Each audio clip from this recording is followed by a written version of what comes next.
Hello friend, स्वागत है आप सभी का फिर से एक बार मेरे यूट्यूब चैनल पर। सो फ्रेंड, हम आ गए थे रात में 10 बजे, घर पहुंच गए थे। उसके बाद में सब बहुत ज़्यादा थक गए थे, तो खाना किसी ने भी नहीं खाया था क्योंकि चौपाटी पे ही सबने पेट भर के सब कुछ खा लिया था। तो बस ऐसा आते से हम सोए। सो फ्रेंड, हम आए कुछ डिस्कस किया कि हमें प्रोग्राम किस तरह से रखना है। बस वही बातें करते हुए, चाय पीते हम वही बात कर रहे थे हस्बैंड वाइफ।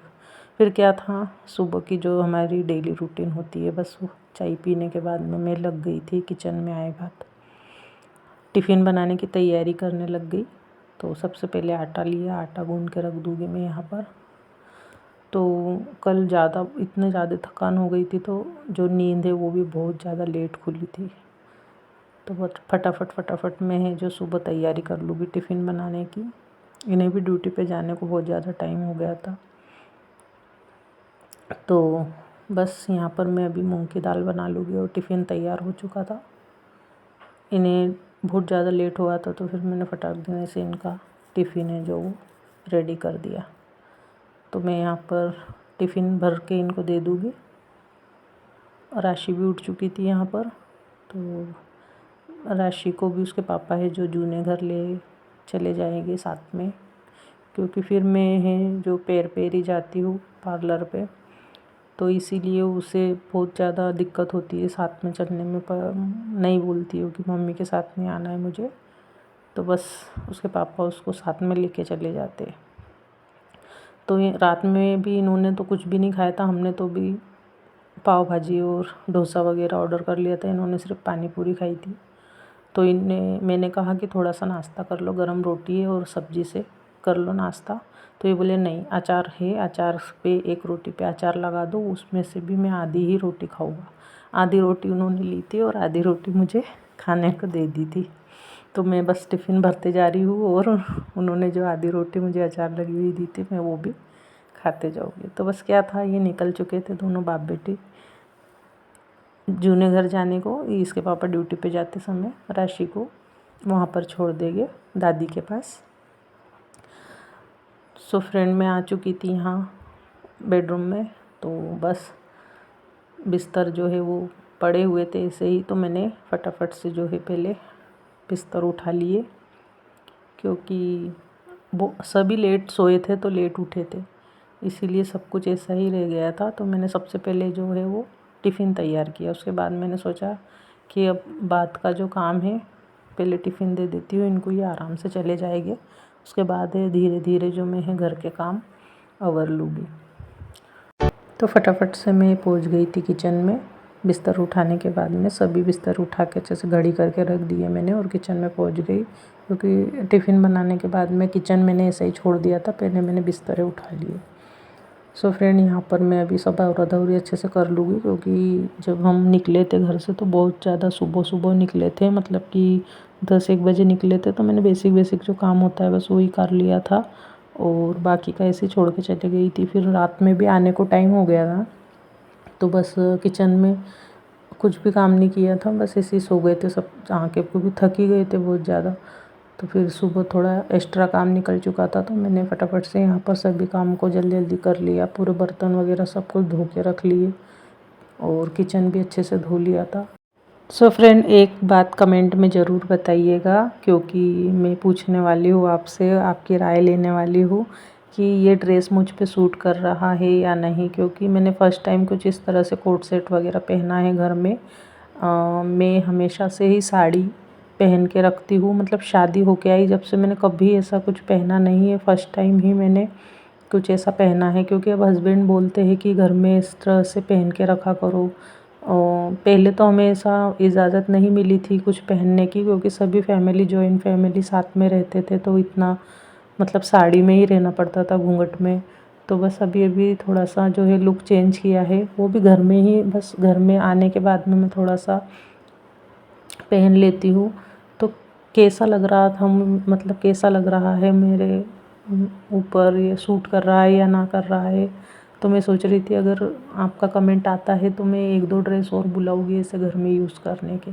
सुबह क्या था कि पार्लर के लिए निकलने वाली थी, मैंने फटाफट से नहा धो के तैयार हो गई थी, पूजा वगैरह सब कुछ हो गया था मेरा यहाँ पर। फिर मैं निकलने वाली थी पार्लर के लिए, तो बस तैयारी कर ही रही थी कि मुझे जो है घर से फ़ोन आ गया, मम्मी जी का फ़ोन आया था। वो बोल रहे थे कि यहाँ पर आ जाओ और बच्चों के लिए हमें दाल ढोकली वगैरह बनाना है। तो बस मैं वही तैयारी करने में लग गई थी कि फटाफट से निकलना है मुझे। दाल ढोकली बनाने के लिए आटा है जो मैं घर से ही रेडी करके ले जाऊंगी इधर से, क्योंकि वहाँ पर पहुँचते ही मुझे पार्लर भी जाना था। मैं आ चुकी हूँ अपने पुराने घर की तरफ।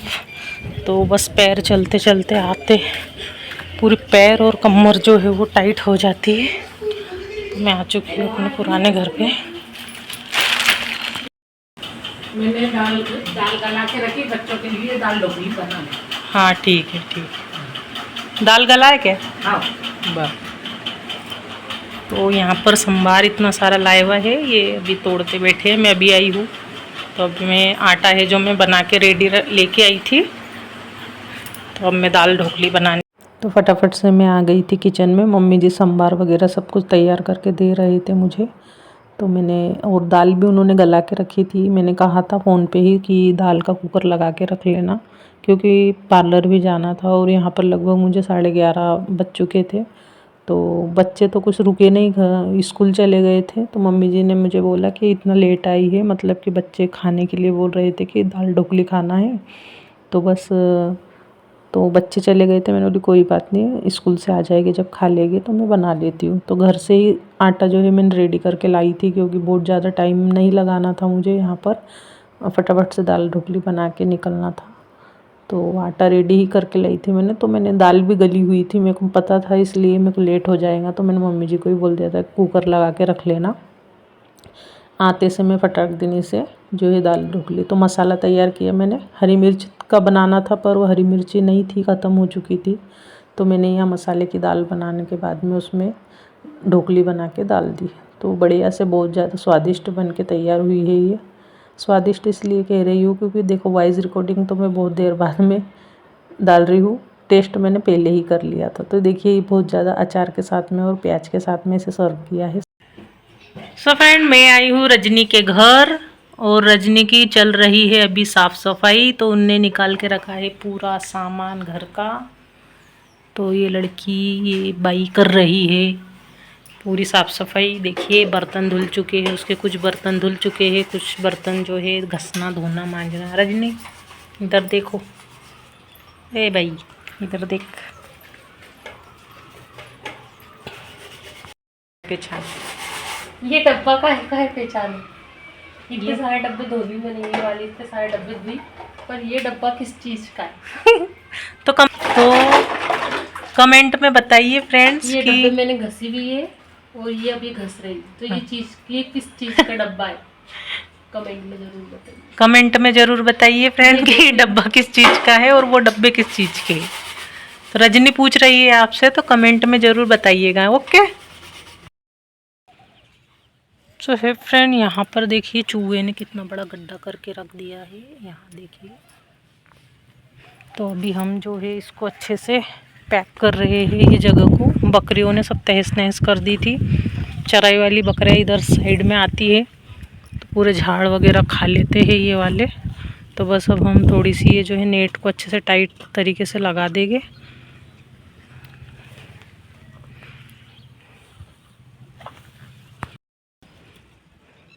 बकरियाँ बिल्कुल अंदर तक घुस जा रही है और पूरा जो है वो कड़ी पत्ते का झाड़ पूरा आधा ख़त्म कर दिया उन्होंने।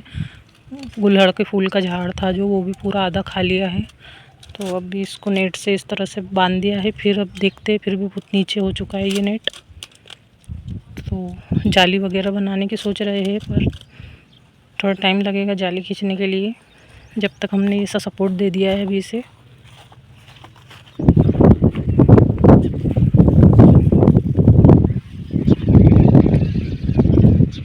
तो अभी इतना सपोर्ट ठीक है, ताकि कोई भी जीव जानवर जो अंदर घुस ना सके।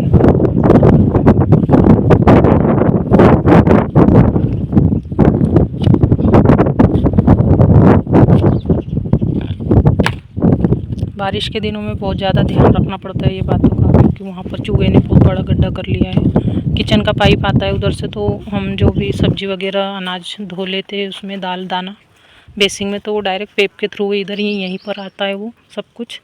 तो बस वहीं बाजू में देखिए कितना बड़ा जो है वो बिल बना लिया है चूहे ने, और मट्टी देखिए कितनी खोद के ऊपर कर दिया है। वो पूरी मट्टी निकाला हुआ है चूहा, बहुत बड़ा है। तो अब उसका ये कुछ इलाज तो करेंगे ही करेंगे। एक गड्ढा वहाँ किया हुआ है, वहाँ पर ये देखिए वहाँ पर एक गड्ढा किया हुआ है और एक वहाँ किया है। तो बहुत परेशान है अभी